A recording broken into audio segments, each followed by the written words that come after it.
Bonsoir à toutes et à tous et bienvenue sur la chaîne des spécialistes rouges et bleus pour le débrief entre le PSG et l'Atalanta pour la première journée de Champions League. Donc victoire du PSG 4 buts à 0 avec un but de Marquinhos, un but de Gvara en première mi-temps et en deuxième mi-temps du coup un but de Nuno Mendes et un but de Ramos pour conclure cette belle victoire du PSG. Donc ce soir pour m'accompagner j'ai Randy et j'ai Yannick. Bonsoir à tous enfin à toutes et à tous plutôt. Ouais, bon, bah, ce soir, on va dire match maîtrisé bon, moi j'ai envie de dire de A à Z du PSG, hein. On n'a pas été inquiété. Lucas Chevalier a eu deux petits arrêts à faire, mais il s'est pas non plus employé énormément, je pense, ce soir. On va dire que pardon, excusez-moi, le PSG a maîtrisé ouais, son sujet ce soir. Un gros collectif, hein, comme l'année dernière, on va dire que les automatismes sont toujours là et le PSG a, a roulé sur cette Atalanta. Ah oui. Je sais pas, je vais vous laisser parler un petit peu, les gars. Je sais pas celui qui veut y aller. Ouais, bah allez, je vais y aller pour le coup. Oui, on a vu une grande force collective pendant 20 minutes. Vraiment, on a vu un Paris Saint-Germain qui aurait vraiment pu en fait plier le match au bout de 20 minutes quoi. Il aurait pu y avoir 4-5-0 avec beaucoup d'occasions, un but marqué très rapidement, une domination assez extrême, on va dire, pendant cette période-là. On a vu un petit peu l'Atalanta réagir au bout de 20-25 en se resserrant un peu défensivement, en mettant un petit peu, j'ai vu quand même pas mal de situations sur le côté droit de l'attaque de l'Atalanta. Ils ont osé, ils ont tenté un petit peu, mais on a senti en fait que cette équipe-là était assez limitée, je trouve. Hein. L'Atalanta était assez limitée offensivement. On a vu un peu le Maldini fils assez limité également offensivement. Donc moi j'ai eu un peu peur en restant à 1-0, la raison pour laquelle je demandais vraiment à marquer ce second but pour se mettre un peu à l'abri et le troisième but en seconde pour asseoir la victoire.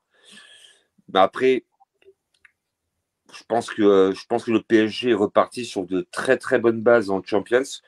On voit aussi un peu la différence par rapport à Gérone l'année dernière où on a tellement souffert pour gagner ce match-là 1-0 au bout du bout.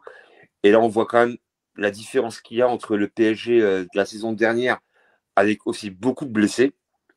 Il faut aussi un peu le souligner, quoi. Hein. Il manque quand même Dembélé, il manque Désiré Doué. Et mine de rien, on voit que cette équipe-là, elle repart sur des starts un petit peu identiques qu'en fin de saison dernière. Et je pense que le PSG a fait un très bon match.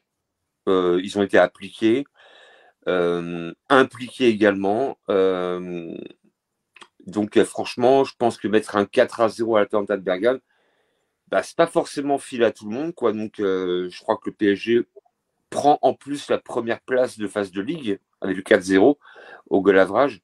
À moins que demain, il y ait plus que ça en fait en termes de goal average. Mais je pense que le PSG sera en haut du classement. Hum, voilà, on voit une équipe qui a été impliquée de A à Z. Ils n'ont pas lâché, même dans les temps un peu plus compliqués. On a un petit peu souffert sur un quart d'heure hein, où l'Atalanta aurait très bien pu revenir au score. Mais après, non, je pense que le match, il est maîtrisé vraiment quasiment de bout en bout. Quoi. Donc, je pense que c'est une belle victoire. Avant Barcelone, pour moi de très bonne augure. Quoi, et je suis content de voir cette équipe-là, en fait, championne d'Europe. Moi, j'avais une crainte, me dire, voilà, ils sont champions d'Europe. Et après, des fois, derrière, on a un peu de mal à rentrer dans une compétition nouvelle. Quoi, et en fait, ils sont rentrés de la meilleure des manières. Et ils mettent un beau score en plus. Quoi. On ne prend pas de but. Donc, alors après, on reparlera un petit peu on va dire, de quelques manquements, on va dire, sur certaines phases. Mais dans l'ensemble, on peut quand même être globalement très satisfait de cette victoire-là. Randy, T'entends de loin, Randy. Bon, là, vous m'entendez? Pourtant, le son, il est levé. Hein. Là, Un petit peu mieux, mais de loin quand même. toujours pareil de loin. Ouais, toujours de loin. Pourtant, c'était mieux tout à l'heure. Mais... Pourtant, Ah le ouais. son est réglé. Hein. Je comprends pas. Moi.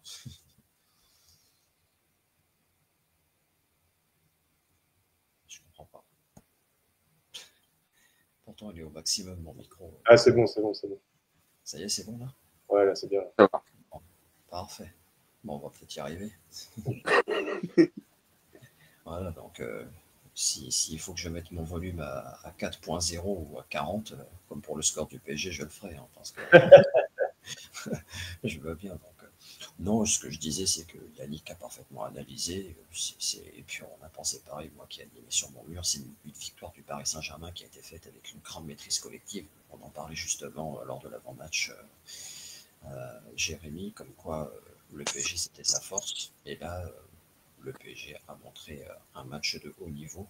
Alors après, j'ai pas vraiment trouvé l'Atalanta exceptionnelle en face. Hein. On dira encore qu'on a affronté une équipe brouillon. On dira que ce ne sera pas la même chanson face à Barcelone. Moi, j'ai déjà tête à Barcelone parce que ça va être un adversaire qui va être difficile.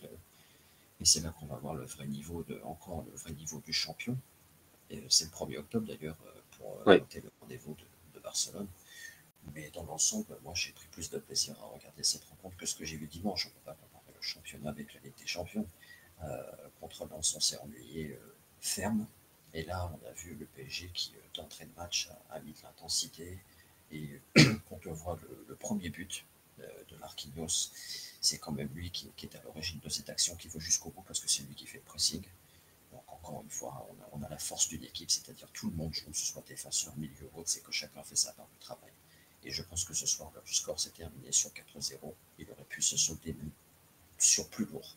Parce qu'il y a eu des actions qui étaient magnifiques. Le gardien est intervenu. Il y a eu un pénalty raté de Barcola qui m'a fait beaucoup penser à celui de Lizarazu contre l'Italie en quart de finale de la Coupe du Monde 98.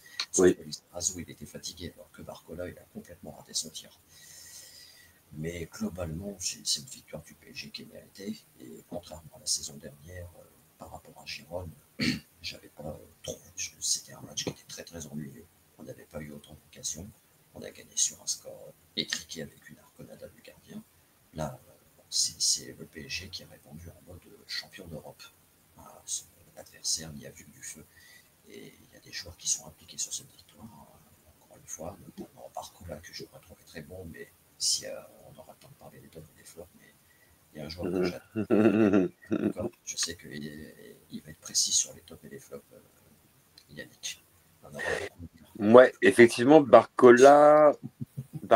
Alors, Barcola, j'ai un sentiment qui est très partagé. Mais moi, je vais Barcola. Alors, Vara, pour moi, a été très très bon, clairement. Voilà, le but qu'il marque, déjà, pour commencer, le but qu'il marque, même dans le jeu, il est très bon. Il a la capacité à vraiment, en plus, tenir debout.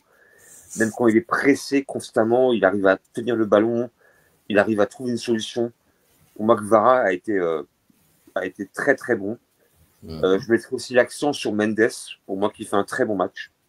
Oui. Sur le côté, je trouve qu'il était très très efficient dans la justesse technique, même par rapport au centre, par rapport à sa vision du jeu quand il doit la donner.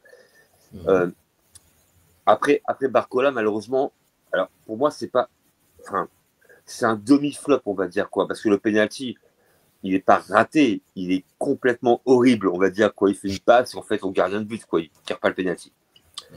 Mais après, on peut aussi louer sa combativité, à aller gratter les ballons, à accélérer, à tenter de trouver des choses, quoi. Donc ça, par contre, c'est à mettre à son crédit. On en reparlera plus tard.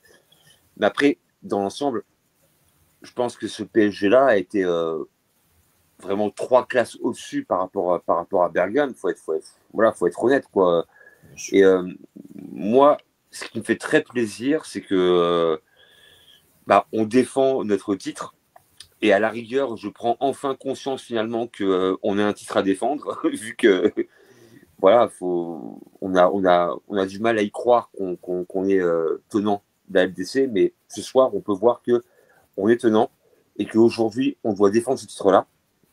Et on voit les progrès notables par rapport à la saison dernière contre Gérone. Et aujourd'hui, on est rentré direct dans le sujet. Voilà, c'est premier match.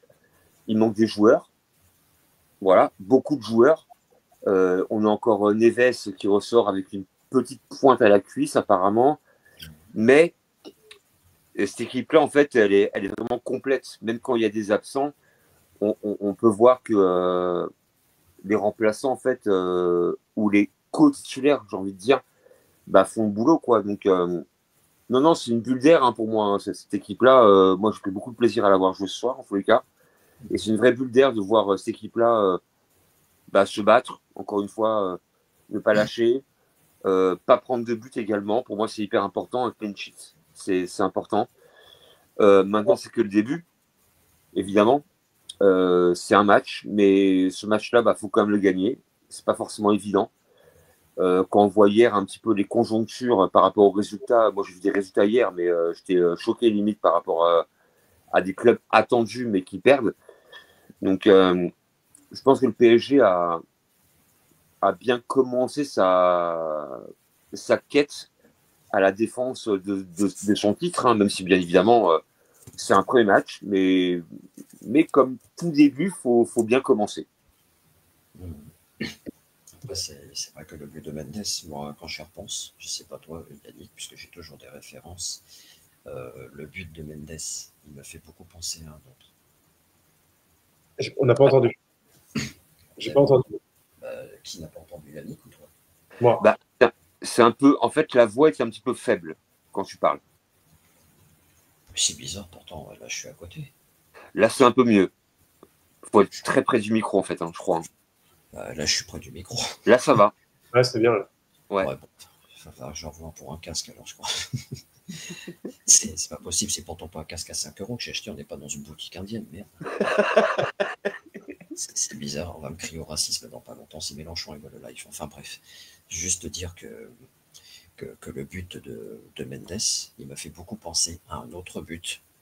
Il m'a fait penser à un but qui avait été inscrit auparavant. Est-ce que vous vous en souvenez? Alors là, moi maintenant, non. Moi non plus.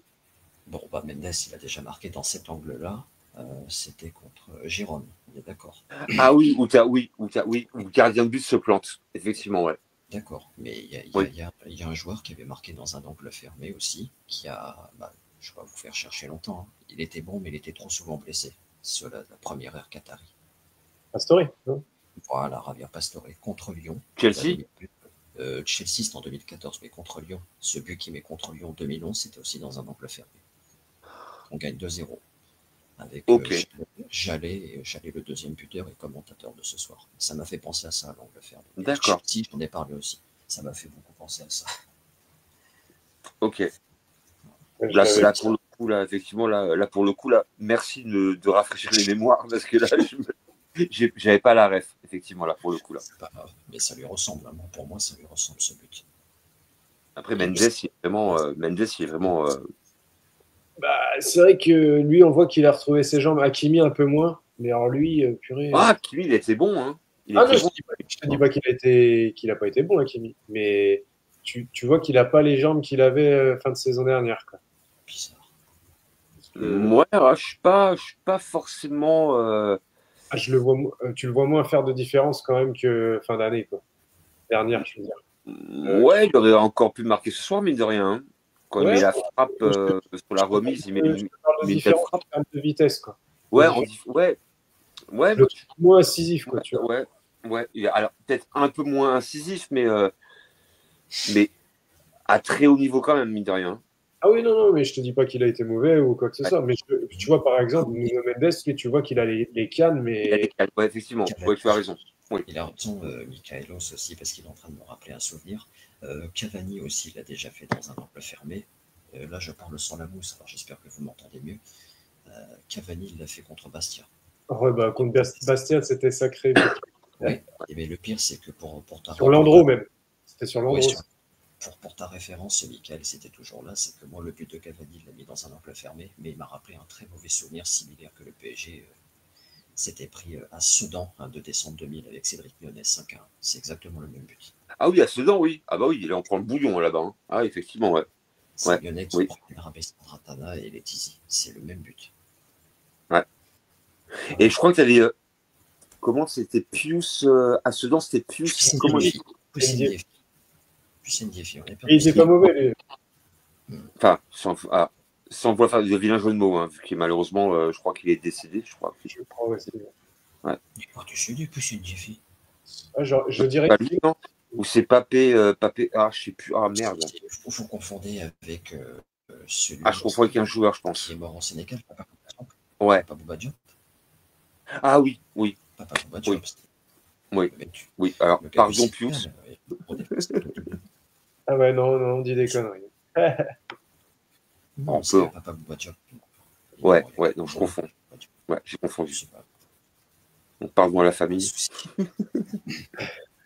C'est pas grave. Précédemment, on a même annoncé Eric Abidal qui était mort. Toi, tu l'as pas fait exprès. On n'a pas les mêmes sources dans le Vigo. Qu'est-ce que vous avez pensé du match de Gvishak Kvaratskhelia ce soir? Oh, il fait un match énorme. Oh, il est énorme. Oh, il est énorme. Il est énorme. Encore une fois, il redescend.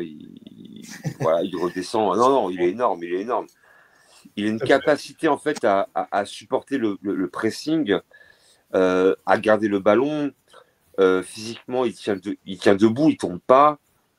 Il arrive toujours à trouver une solution dans le jeu. Enfin, pour moi, c'est vraiment... pour moi, c'est un très grand joueur, vraiment. Hein. C'est un très, très bon joueur. Il n'y a rien à dire par rapport à ça, quoi. Pour moi, Kvara, c'est un artisan un peu de la victoire parisienne. Il a amené beaucoup. Il arrive à dépasser un peu ses fonctions. Il n'est pas uniquement ancré sur un côté. Il peut revenir un peu au milieu. Il garde le ballon. Il efface également. Il peut effacer également les joueurs parce que techniquement, il est très fort. Même quand on voit son but, son but, il est extraordinaire en vérité, quoi.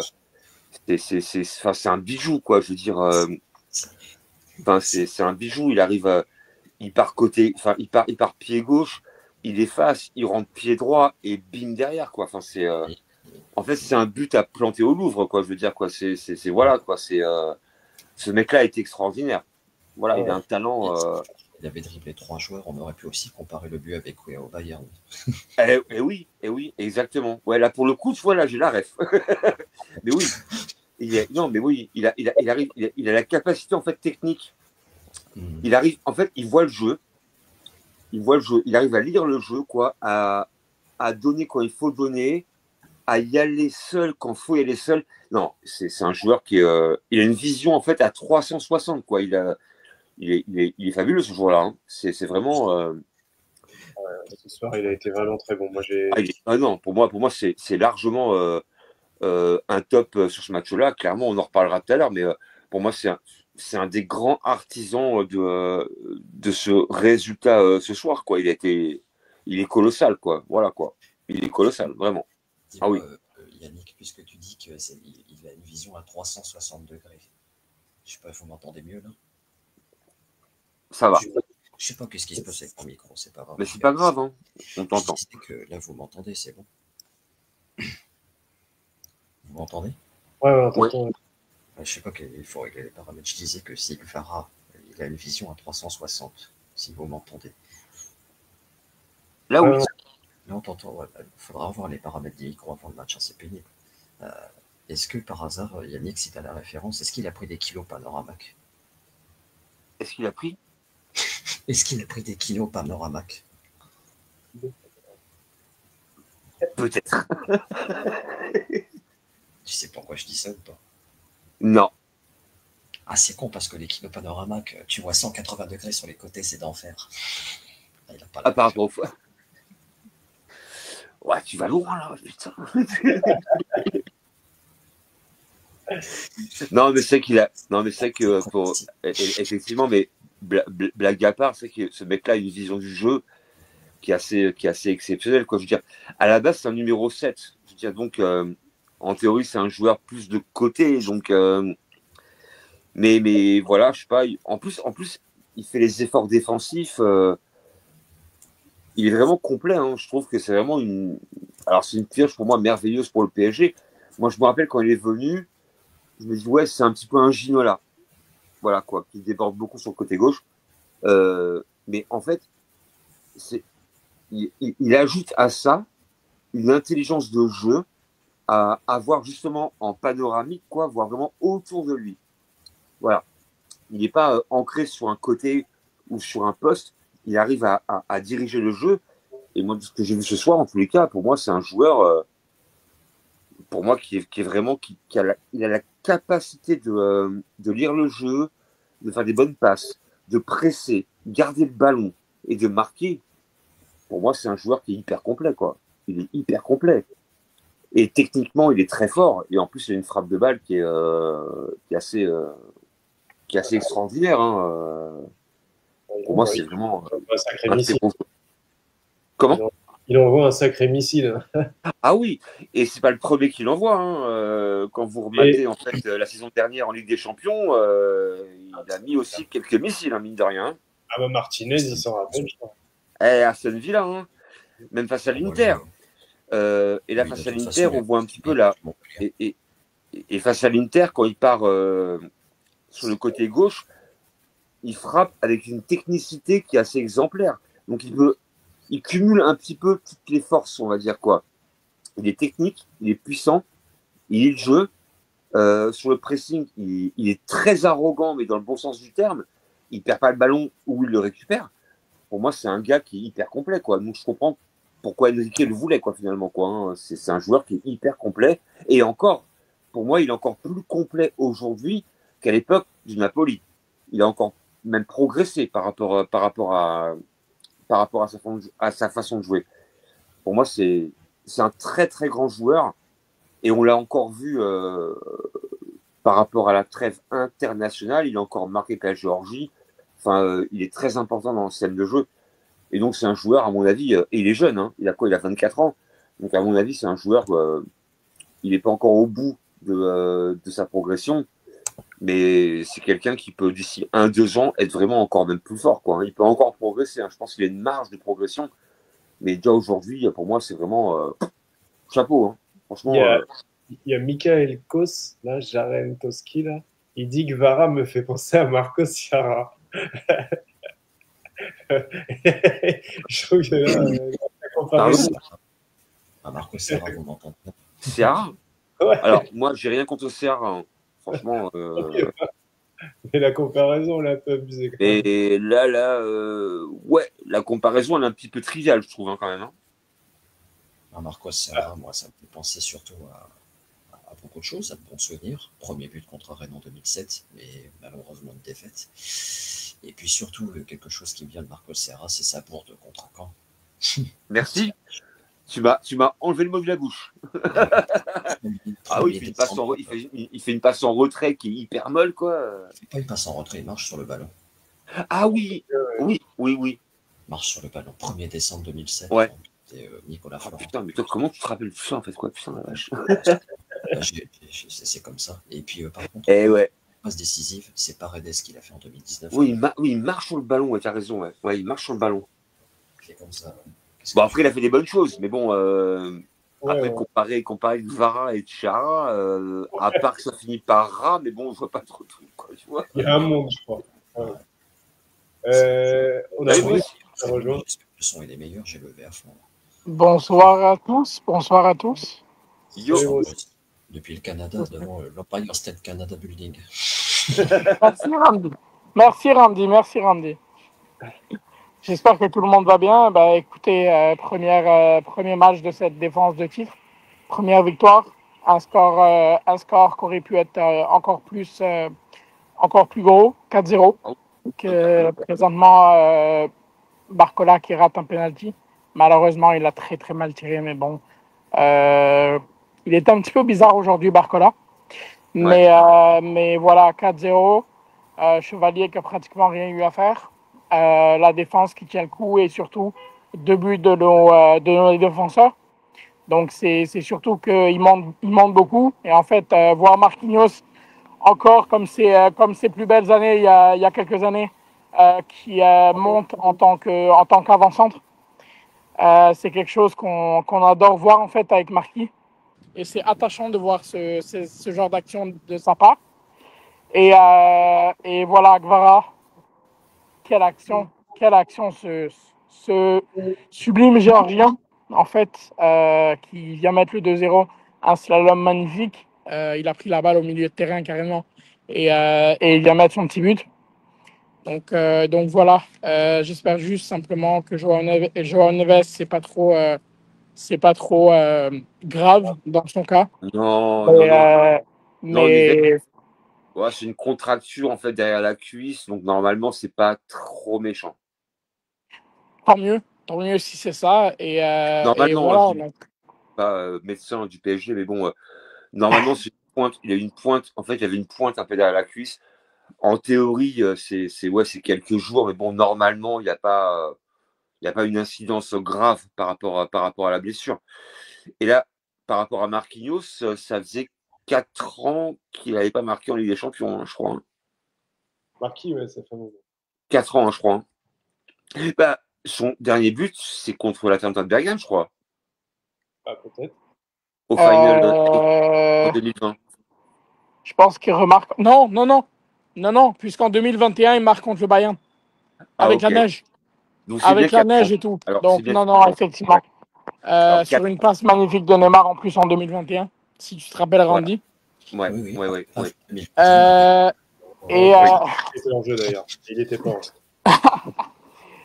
non, c'est ça. Donc, un score clair qu'aurait pu être beaucoup plus. Donc, 4-0. Honnêtement, on va le prendre. On va le prendre, comme on dit. Mais on démarre très bien cette Ligue des Champions version 2025-2026. Pour moi, dans mon cas, voilà. Ah oui, bah, de toute façon, et on en parlait un petit peu en amont par rapport à ce score. On se rappelle l'année dernière, justement, contre Gérone, où il y a eu beaucoup de difficultés à venir à bout de Gérone. Et là, on voit encore une fois la différence entre l'année dernière et maintenant.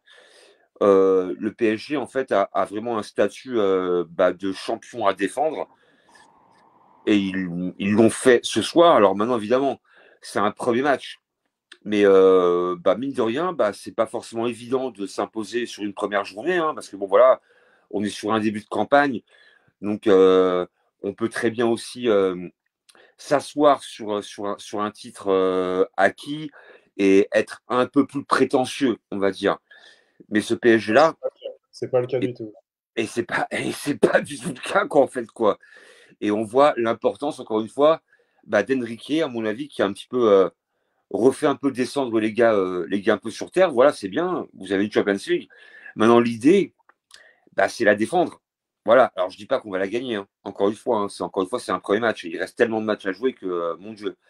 Mais au moins, on sent que cette équipe-là, elle est concernée, mais dès le début. On sent une vraie envie de vouloir garder cette coupe-là. Maintenant, on verra par la suite. Hein, on va quand même jouer le Barça dans pas longtemps. Donc, faudra faire attention. On a Marseille dimanche. Donc, encore un gros match. Voilà, mais bon, en tous les cas, pour moi, c'est de bon augure pour la suite. Et je suis assez content, en fait, du résultat et la manière, pour moi. Comme tu dis, Yannick. Par contre, Je t'ai pas entendu. Je suis très content aussi, justement, pour ça. Est-ce que vous m'entendez là? Ouais. Là, ça va, oui. Ok, il y a un truc aussi, par contre, qu'il faut qu'on ouvre, c'est le dossier Gonzalo Ramos. Parce qu'en tant que titulaire, c'est pas ça. Mais en tant que super sub, il le prouve encore une fois, en fait.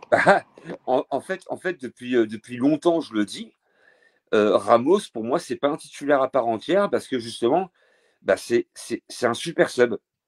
Et il y a des joueurs, en fait, ils sont pas faits pour être titulaires.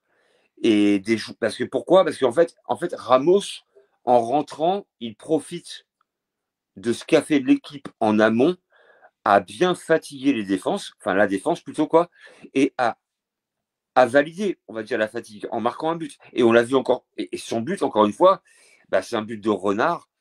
Il traîne, il traîne, il traîne. Et 2 fois, c'est arrivé. Hein. 2 fois, il traîne. Première fois, ça marche pas. Et deuxième fois, ça passe. Mais c'est un finisseur. Mais c'est un finisseur, en fait, qui profitera toujours du travail de l'équipe avant. Et derrière, il arrive et clac, il achève. Mais je pense qu'il y a un petit truc à passer, tu vois. Il doit pas lui manquer grand-chose pour justement devenir un titulaire. Ah, je Et sais pas. Ah, je suis pas sûr. Je suis pas sûr. ouais, je pense, moi, quand même. C'est le même style d'action que contre City. Hein. Mmh. Contre City, Ouais. il profite d'une erreur du défenseur, il va la chercher. Et, et c'est exactement la même chose ce soir. Ouais. Il va profiter encore d'une erreur. Et oui. il a cette intelligence en fait du renard des surfaces. Mais le truc, c'est que justement, quand il rentre, il a cet aspect qui te permet en fait de comprendre l'intelligence de qu'est-ce que va faire le défenseur quand ils sont fatigués.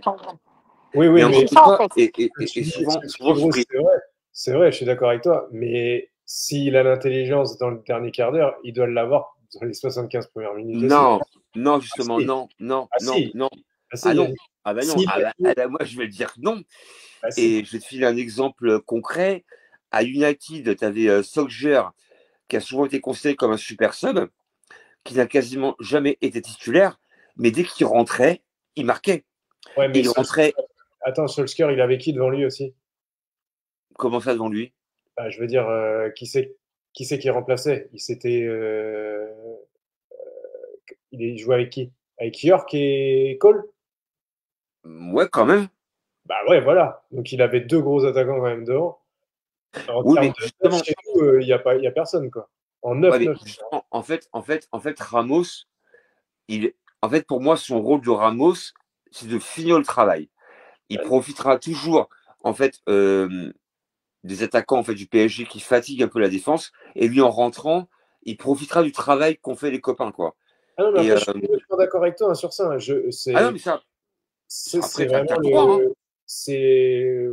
Tu le vois, de toute façon, il est toujours décisif dès qu'il va rentrer 15 minutes. Oui, mais il va rentrer. Et justement, tu peux les mettre ta petite pièce sur Gonzalo qui va marquer. Oui, mais alors, encore une fois, moi, je te rejoins. Mais encore une fois, Ramos, tu remarqueras que c'est souvent quand il rentre en cours de jeu pour 20 minutes qu'il marque. Mais quand il est titulaire, il ne marque pas. Non, mais oui, mais pour moi, il ne doit pas y avoir grand-chose. Je sais pas. Non, parce que malheureusement, alors, excuse-moi, hein, mais malheureusement, il y a des joueurs, ils sont faits pour rentrer, pour finir un taf.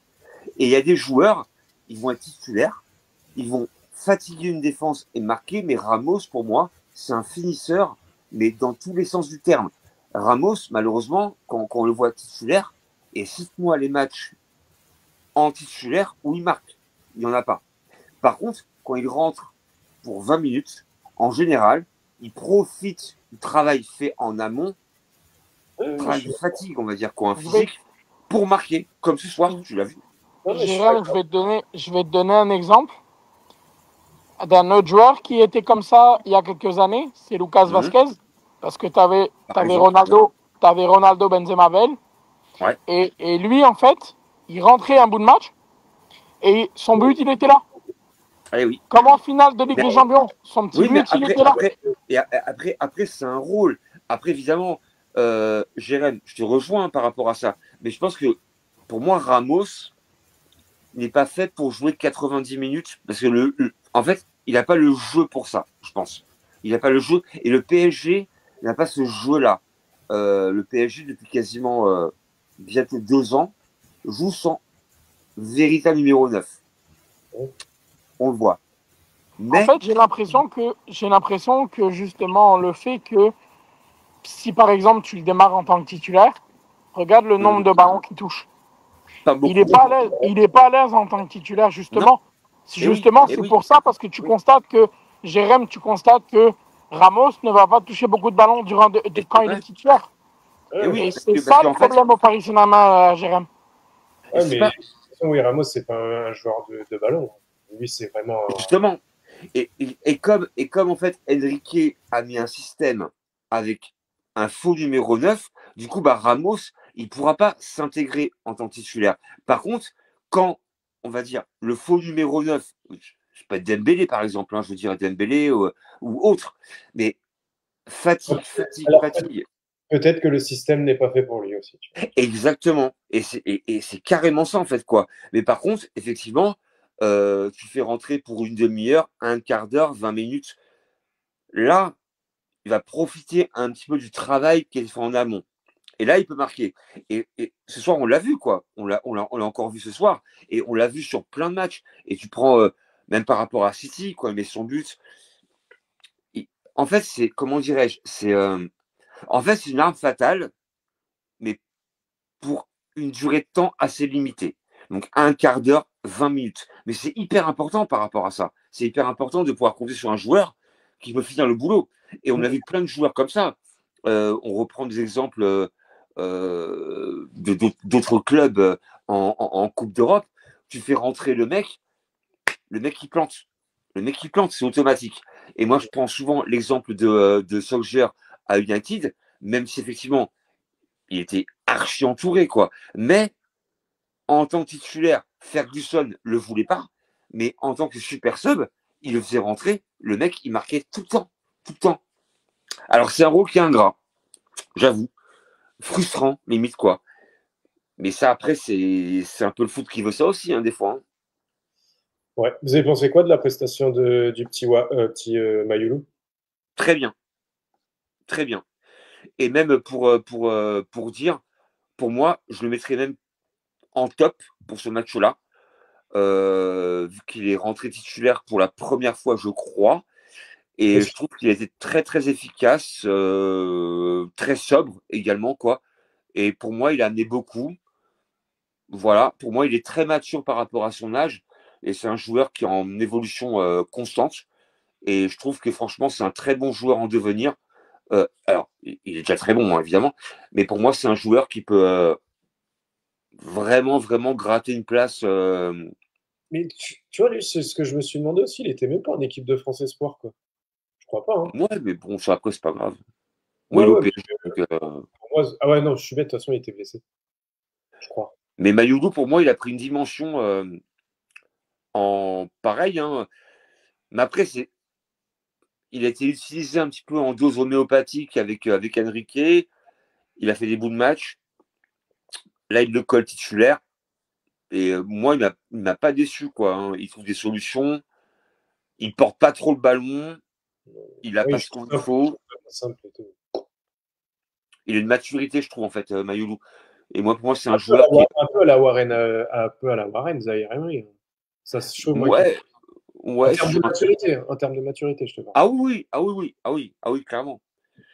Ouais, ouais. Mais non, pour moi, et limite, vu que quand j'ai maté le match, j'ai pris un petit peu quelques notes par rapport aux joueurs.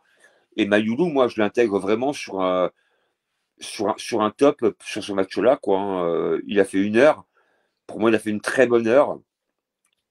Pour moi, c'est un très bon joueur, en tous les cas. C'est un très bon jeune et à mon avis, il a encore une marge de progression qui est hyper intéressante. Et je pense qu'il sera encore bien plus fort d'ici quelques temps. Ouais, je sais pas, est-ce que vous voulez qu'on fasse les tops et les flops? Bah ouais, comme tu veux. Vas-y, Bruce. Personnellement, j'aime bien parce que la fameuse phrase de Enrique l'an passé, quand t'es bon, tu joues. Si t'es pas bon, sur le banc. Ben, en fait, ça te démontre qu'il a pris une dimension, comme dit Yannick. Et en fait, tu vois que le petit, il en veut, comme on dit. Pas forcément pour tout le monde, en fait. Parce que comment dire, la possession de balle d'Mbaye, par exemple, contre Lens ou quoi, donc c'est différent. Mais j'ai envie de te dire que ce qu'a fait Mayoulou, malgré que j'étais en cours aujourd'hui et que j'ai pris en cours. Et, euh, et voilà, en fait, j'ai bien aimé, comme dit Yannick aussi, la dimension qu'il a pris. Et honnêtement, c'est un beau match de sa part. C'est un beau Ouais. 60 minutes de sa part et c'est beau à voir en fait que des petits jeunes comme ça démarrent titulaires en Ligue des Champions. Ouais. Après, pour moi, c'est mérité au vu de son but en finale. Le petit gamin, il célèbre et tout. Donc pour moi, c'est quand même mérité. Tu as des blessés et tout. Donc après tu as des blessés en Ligue des Champions en ce moment. Tu as des blessés. Voilà. Voilà. Est-ce que tu peux donner tes tops et tes flops, Bruce? Perso, bah écoute, verra. J'ai envie de te dire Fabian, cette passe D encore. Écoute, moi je dirais Fabian, Marquis et Gvara. Tes flops? Barcola pour Ah oui. son penalty. Ouais. Mais sinon, la blessure de Joao Neves. Pas Joao en tant que tel, mais sinon la blessure de Joao. Ça fait un petit peu chier malgré tout parce qu'on a Marseille qui arrive dimanche. Et on a des échéances cruciales qui arrivent et on sait ce que ça apporte, l'apport de Joao Neves ces dernières semaines et ces derniers mois, comme première saison de Joao. Donc, j'ai pas envie d'avoir encore une blessure que Lucho doit gérer, quoi.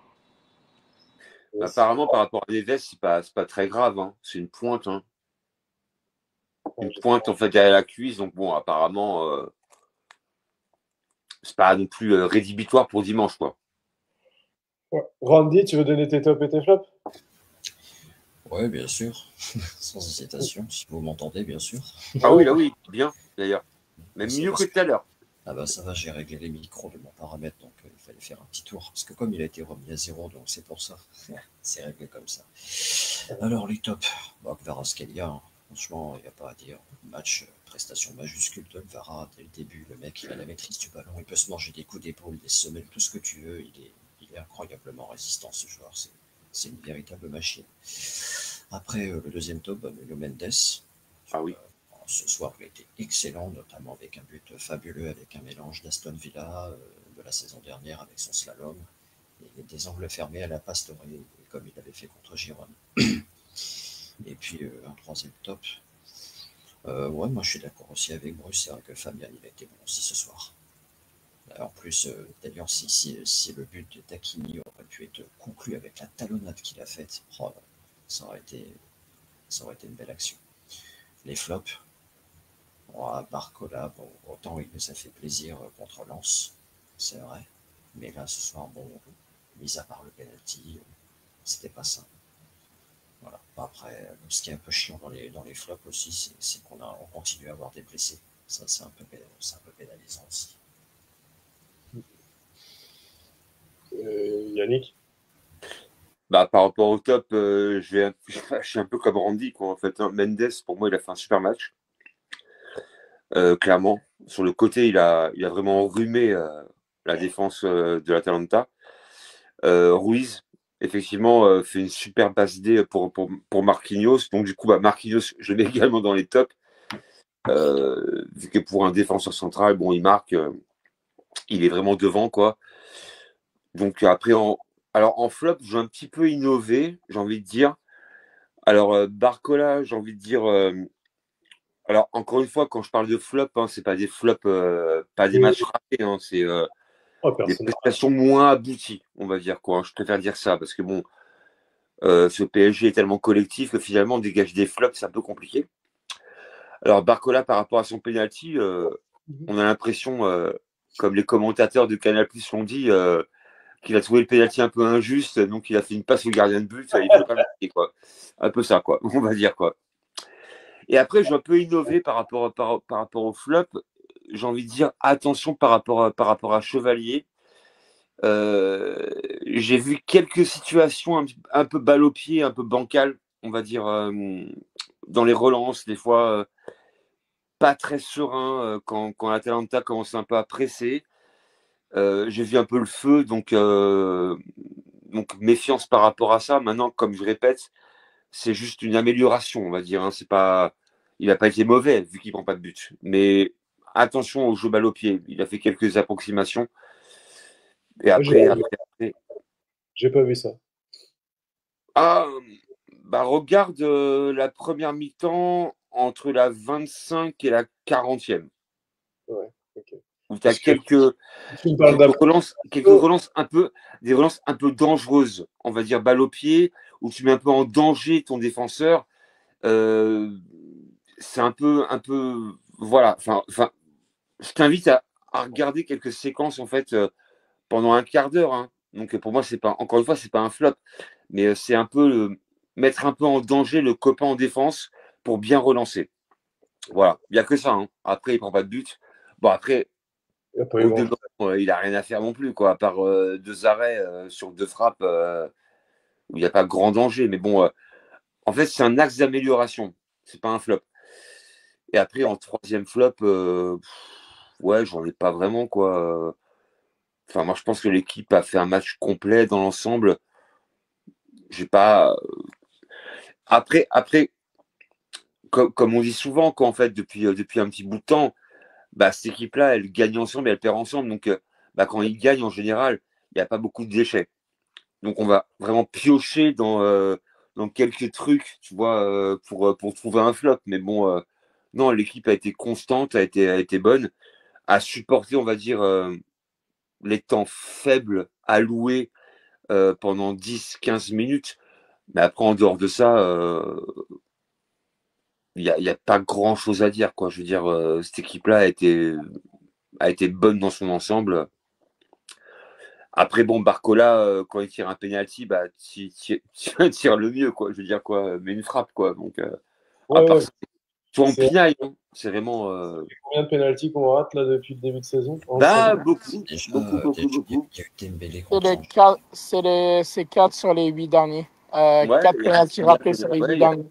Ouais, il y a Vitinha qui en rate un, il y a Barcola, Dembélé qui en rate un également. Ce début de saison-là, donc t'as Vitinha, ouais. Ouais, Vitinha, Dembélé, bah Barcola, du coup. Déjà, sûr. Mais après c'est pas.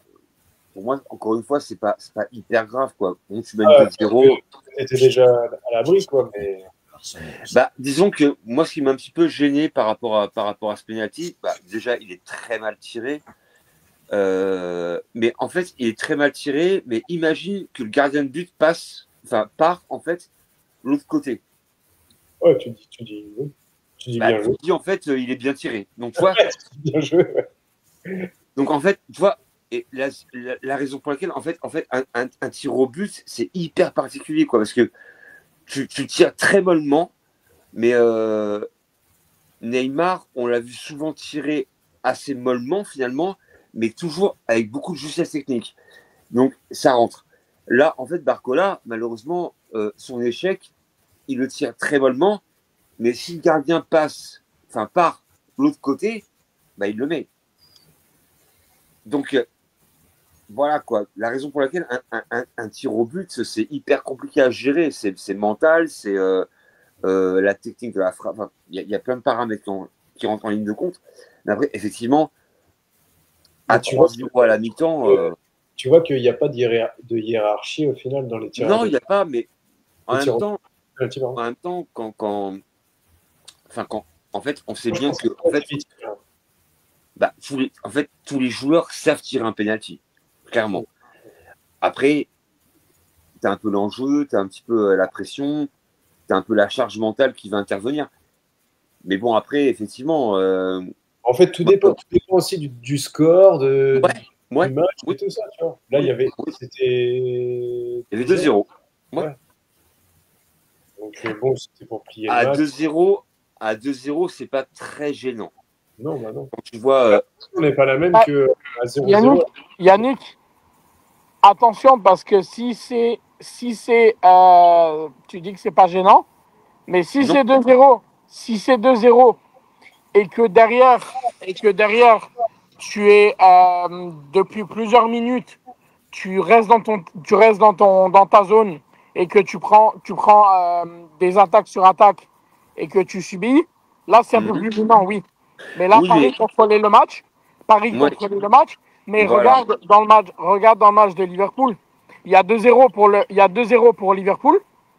Ils reviennent à 2-2 l'Atlético. Donc je suis pas d'accord avec toi sur ça, attention. Parce Non, que s'ils le ratent, mais que derrière ils reviennent avec un but ou ils reviennent allez, avec deux, là oui. Là, allez, là je suis pas d'accord sur ça. prends aussi la conjoncture du match. Oui, oui, non, je comprends ce que Voilà, tu veux dire. bah voilà. Donc, la raison. En fait, moi, je prends, comment dirais-je, moi, je prends un match par un match. Tu as une conjoncture, tu mènes 2-0, un peu contre le cours du jeu, on va dire quoi. Tu as un penalty et tu le rates. Mais vu que en face, il y a un peu de répondant, on peut te reprendre à 2-1 et après, on ne sait pas.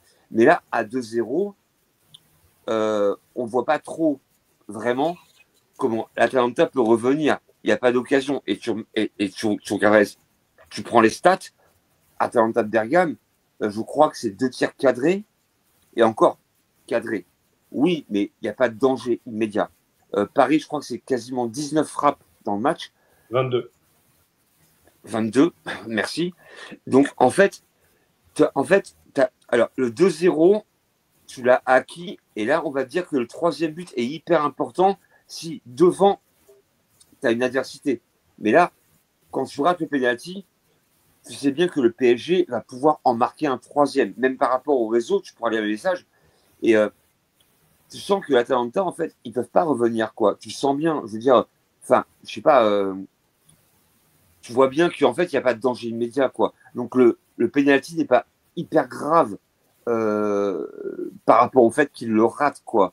Si, par exemple, tu mènes 2-0, mais que les mecs, ils poussent pour revenir, là, tu te dis, putain, 3-0, c'est con à dire, mais là, tu le rates et c'est dommage. Parce que eux, ils en marquent un et après, tu as la pression.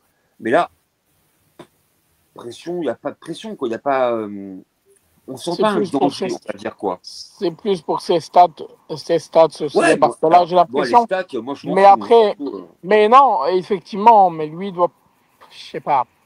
Je sais pas, mais en tout cas, comme j'ai dit tout à l'heure, j'ai bien aimé personnellement quand les montées de Fabian, balle au pied. Ah oui, oui, oui, oui, oui, oui, Mais oui. en fait, j'ai l'impression que notre milieu de terrain est tellement plus euh, en, au diapason avec l'attaque que dans les dernières années. Et ça, on le voit Ah oui, depuis l'an dernier. On le voit depuis ah l'an bah oui. dernier. Ça. Ah bah clairement, bah, de toute façon, en fait, quand tu reprends un petit peu le factuel, le nerf de la guerre pendant pas mal de temps, bah milieu de terrain, hein. Milieu de terrain, milieu de terrain, milieu de terrain. Et là, aujourd'hui, effectivement, tu as une assise avec Ruiz, Vitinha, Neves, même Zaïre Emery, même les rentrants, on va dire, sont vraiment intégrés dans ce milieu de terrain-là. Et là, forcément, bien sûr, là, c'est une force aujourd'hui, le milieu de terrain du PSG. À une époque, moi, je me rappelle, t'avais Mota, Matuidi, et on a eu un peu de mal à les remplacer, et le PSG a souvent tâtonné par rapport à ce poste-là. Là, aujourd'hui, bah, de toute façon, le football part forcément du milieu de terrain, quoi. Voilà, c'est eux le fil conducteur, hein. Si le milieu est mauvais, bah, devant, tu n'es pas alimenté, il n'y a pas de danger. Alors que Oui, là, puis, effectivement, tu vois autre chose, hein. Forcément, c'est différent. Tu vois du Vitinha qui peut vraiment distiller des ballons, qui voit le jeu. Tu as Ruiz qui monte, qui redescend, qui oriente le jeu. C'est différent. C'est différent aujourd'hui. Voilà, le Qui PSG a frappe, changé un peu qui frappe aussi. Parce qu'avant, même avec Thiago Motta, Thiago Motta Verratti, on cherchait le jeu parfait. Ouais, Alors que là avec Vitinha, tu as l'occasion de frapper, ouais, comme ses buts contre Barcelone et tout. Avec Fabian, tu as l'occasion de frapper comme contre Arsenal. Comme bien sûr. contre Arsenal. Oui, Donc, Joao Neves qui marque contre City ou qui marque des doublés et des triplés et compagnie. Donc, tu as un milieu de terrain qui est capable de marquer. Tu as des défenseurs qui sont capables de marquer en Hakimi, Mendes, Marquinhos. Donc, c'est en fait du collectif qui fait que Enrique, en fait, il a pas besoin nécessairement justement d'avoir, par exemple, c'est sûr c'est un plus d'avoir Dembélé, Doué, tout ça, bien sûr. mais en fait, ce collectif il a amené en fait avec Fabian, Hakimi, Mendes, qui sont beaucoup plus libres. Et regarde, en fait, Mendes, il y va encore de son but. Donc, il y a des fois où Mendes, on l'aime moins parce que il fait des conneries en défense et tout. Mais en attaque, quand il monte, c'est du danger. Hakimi, pareil. Fabian, pareil. Donc, en fait, c'est là où ça te montre que c'est pas si con que ce qu'il fait Enrique, en fait. C'est ça le truc. Bah, en fait, Enrique a mis en place, en fait, on va dire, un dépassement pardon, de fonction. Donc, en fait, les joueurs sont hybrides. Et lui, il veut toujours, et même quand tu reprends le match de ce soir, ça a permis tout le temps. Il y a pas de poste, en fait, alloué. À l'ancienne, par exemple, tu avais vraiment défense centrale, milieu de terrain, attaquant, et chacun à son poste. Là, aujourd'hui, c'est hyper hybride. Donc, en fait, tu permutes tout le temps. Et le PSG aujourd'hui, même s'il y a des joueurs pas forcément à leur poste de base, mais ça permute quand même quoi. Neves peut très bien être arrière droit, par exemple. Il peut, alors que pourtant, à la base, il est milieu défensif. Mais il peut très bien être arrière droit. Mendes peut glisser à gauche comme à droite. Hakimi peut glisser également. Il y a, il y a une permutation qui est permanente. Et la raison pour laquelle Enrique a bien insisté là-dessus, lui veut des joueurs qui peuvent jouer quasiment tous les postes. Voilà quoi. Tu es au milieu, tu peux être à droite, à gauche, au centre. Pareil pour devant, à droite, à gauche, au Ah, centre. totalement. Totalement. Totalement. J'ai une question pour vous d'ailleurs sur le match de ce soir. Qu'avez-vous pensé de la performance de la défense à 3 quand Nuno Mendes est sorti? On a vu Zabarni en défense à 3 avec Marquinhos et Pacho. Vous en avez pensé quoi, vous? Alors, moi, je Bah, pense pour que moi, ça peut être pas mal. une solution dans l'avenir. De jouer avec les trois derrière, là, bah là, je sais pas qui va Ouais. passer. Bah après, non, non, pour moi, ça a été. Alors après, attention, euh, on rentre sur un système à 3 un peu en fin de match, où le score est acquis. Voilà. Pas sûr qu'ils mettent ça en début de match. Mais en fin de match, tu as le résultat, il y a 3-0, et t'en mets un quatrième en plus, quoi. Donc, je veux dire, bon, mais après Enrique, il veut vraiment faire une équipe très hybride. Il veut pas se focaliser sur un système de jeu. En fait, il veut que l'adversaire trouve pas de solution. Voilà. Donc, la raison pour laquelle il insiste sur le fait que, voilà, tu peux être défensif, tu peux être central, mais d'un coup d'un seul, tu vas à gauche ou tu vas à droite, mais rendre un peu fou l'adversaire, quoi. Et c'est la raison pour laquelle le PSG est assez fort dans le sens où c'est très polyvalent dans toute l'équipe, quoi, en fait, quoi. Ça bouge de partout. Et reprenez le match vraiment à froid et vous verrez que les joueurs sont jamais au même poste, en fait, quoi. Ça bouge tout le temps.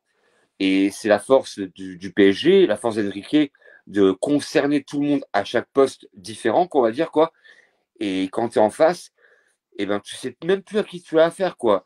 Un coup, tu es défenseur, tu as Barcola, après, tu as Kvara, après, tu as Doué, après Dembélé, après, bon, pas ce soir, bien, mais t'as, tu manques de solution, on va dire, quoi. En fait, Enrique veut faire en sorte que l'équipe d'en face n'arrive pas à s'adapter durablement sur ce qu'il y a en face. Et il y arrive. Il y Oui, arrive, hein, carrément. comme tu dis, tu as Dembélé, tu as Doué, et tout ça, mais au final, des fois, tu as même Nuno Mendes ou tu as des Hakimi qui sont Et là. oui, et oui, et oui. On a vu Hakimi. On voit Hakimi qui, des fois, il est en numéro 9. Alors que pourtant, à la base, à la base, c'est un arrière droit, c'est un numéro 2. Il est censé prendre un couloir droit. Et des fois, tu te vois quoi? Milieu de terrain. Et en fait, il y a une passe D de droite qui vient au centre et Hakimi. Alors que pourtant, théoriquement, si on prend un peu le foot à l'ancienne, en théorie, bah, Hakimi, non, c'est côté droit, quoi. Tu bouges pas. Là, c'est hybride. Moi, Et ça bouge. je me rappelle une situation la saison dernière.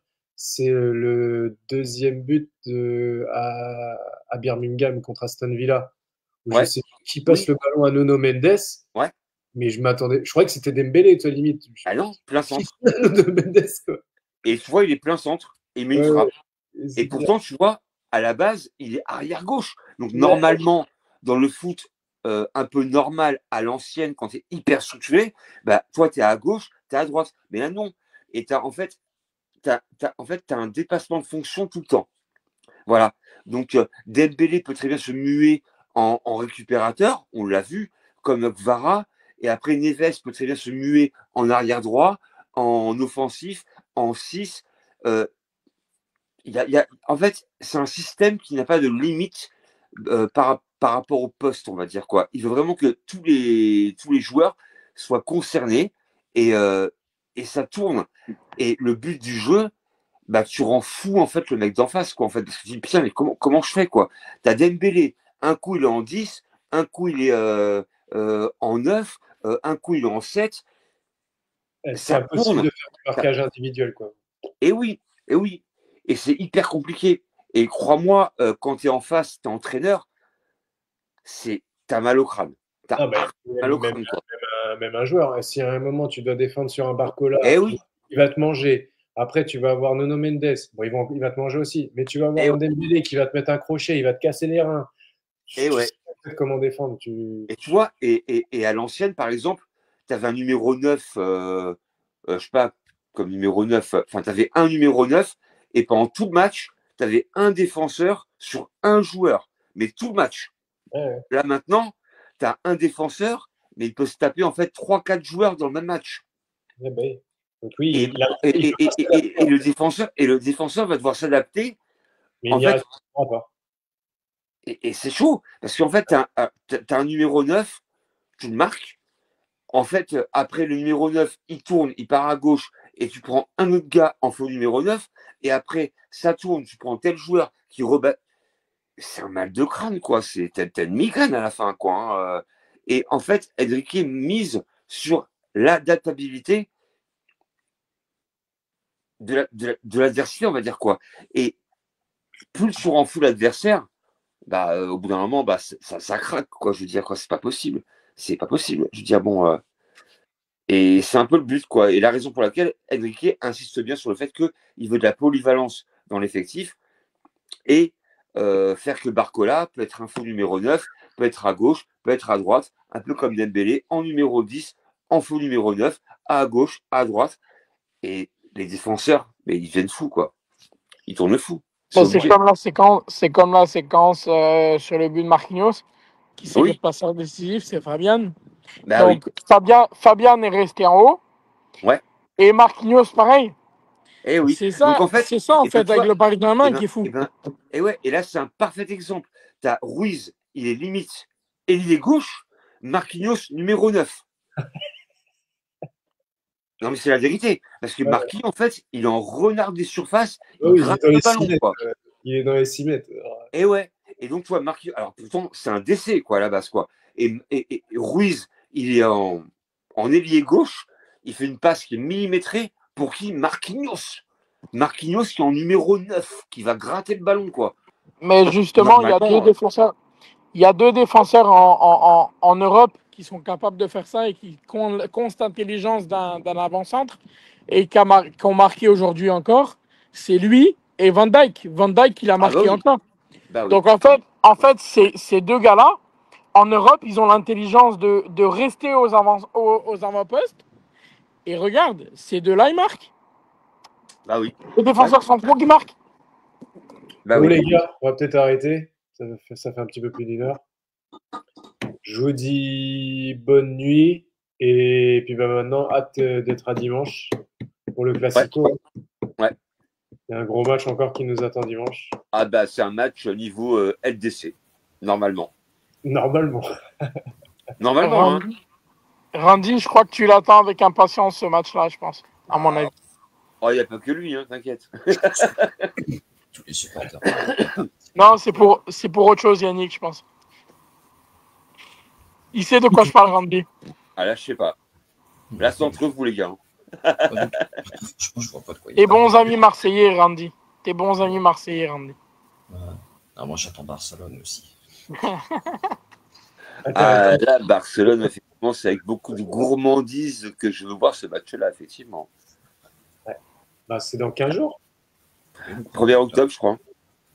Oui, 1er octobre. Et ça se jouera pas au Camp Nou. Hein. en passant. Non, non, là, c'est à Montjuic que c'est validé, par contre, ouais, pour le coup.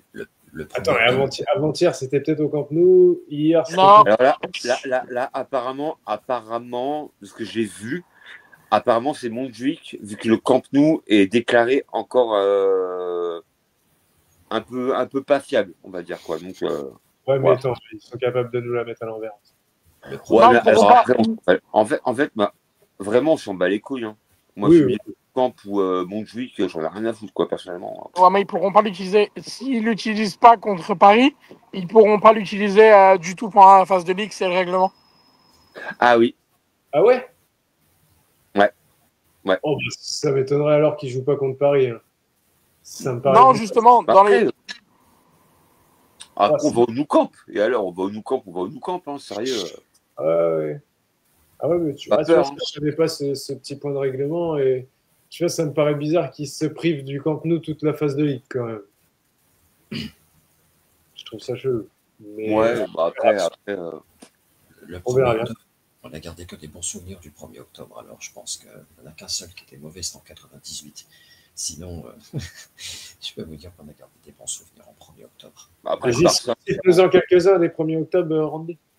1er octobre, bon, déjà je commence par si vous voulez, les deux bons souvenirs. Le 1er octobre 94, le missile de la Serre dans un angle fermé à Caen. Ok. Mauvais souvenir, 1er octobre 98, la défaite à Maccabi Haïfa 3-2. ah oui, celui-là, pas. Il est douloureux, celui-là, par contre. Hein. Il est douloureux. Hein. Casey Benayoun et Romatchko plutôt. Et puis l'autre bon souvenir qui aura 20 ans ce 1er octobre, PSG Nantes y est passé pour l'État. Donc contre Nantes. Voilà. Ok. Donc ça sera des bons souvenirs. On va Ça en va. engager. Jamais 203 alors. Voilà. Et voilà les gars, je vous souhaite une bonne fin de soirée, bonne nuit à vous, bonne fin de semaine. Après Ouais. cette victoire 4-0, oui voilà, donc on entame bien cette phase de ligue. Et puis je vous dis à dimanche du coup. Demain, ils ont un gros match. Demain, ils ont un gros match Barcelone, justement, avant nous. Hein. Newcastle. Ils ont Newcastle à Newcastle. Ouais. Ça va pas être du gâteau pour eux, quand même. Hein. Allez, les Magpies. Ah, il y a oui, Monaco oui. demain. Alors, après, en aparté, il y a aussi Monaco qui joue demain hein, contre Bruges à l'extérieur. Donc, on va être un petit peu chauvin quand même. Hein. Bon, même Il y a si Man hier, City. pour le... Il y a Comment Man City contre le Napoli, je crois, Donnarumma, Ouais. avec le retour de Kevin De Bruyne à City. Ouais. Ça me. Ouais, Non, demain c'est intéressant. Et limite, je pensais même pas que c'est sur 3 jours, en fait, la première journée, quoi. J'ai appris, en fait, tout à l'heure. Comme l'année Ouais, dernière. c'est seulement la première journée parce Ouais, que ouais. à cause du diffuseur. Ouais. Comme l'année dernière. C'était pareil. Ouais, effectivement, j'avais un peu zappé ça, j'avoue, quoi. Ouais, Écoute, demain, que Monaco fasse un résultat en espérant que Newcastle tienne tête au Barça. Et puis voilà, quoi. Puis Bruce, pour terminer, pour laisser Jérémy, parce que je sais qu'il a envie de se pioncer comme tout le monde, j'ai pas compris ce que tu voulais dire tout à l'heure en parlant oui, tu m'as regardé comme ça pour Marseille, je sais pas, si par exemple il y a un nouveau viol, est-ce que tu aurais besoin de préservatif?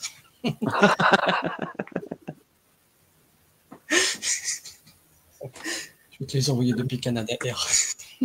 Canadair, ouais. Allez les gars. Ouais, je vous souhaite une bonne nuit. Et à dimanche. Bonne nuit. À dimanche, ça marche, les gars. Allez, ciao. Ciao, ciao.